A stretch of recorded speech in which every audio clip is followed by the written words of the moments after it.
ക്രിസ്മസിന്റെ സന്ദേശം പങ്കുവച്ച് ഇടുക്കിയിലെ പള്ളികളിൽ ഉണ്ണിയേശുവിന്റെ തിരുപ്പിറവിയുടെ കർമ്മങ്ങൾ നടന്നു. പാതിര കുർബാന, പ്രദക്ഷിണം, സന്ദേശം എന്നീ ചടങ്ങുകൾ നടന്നു. ഇടുക്കി രൂപതാ മെത്രാൻമാർ ജോൺ നെല്ലിക്കുന്നേൽ വാഴത്തോപ്പ് കത്തീഡ്രൽ പള്ളിയിലെ തിരുകർമ്മങ്ങൾക്ക് മുഖ്യ കാർമ്മികത്വം വഹിച്ചു. നൂറുകണക്കിന് വിശ്വാസികൾ പാതിര കുർബാനയിലും മറ്റു ചടങ്ങുകളിലും പങ്കെടുത്തു.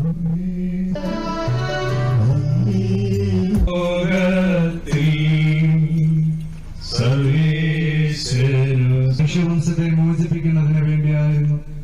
മനുഷ്യരെ തമ്മിലും ദൈവവുമായി മനോരഞ്ജിപ്പിക്കുന്ന മധ്യസ്ഥനാണ് മിശിഹ.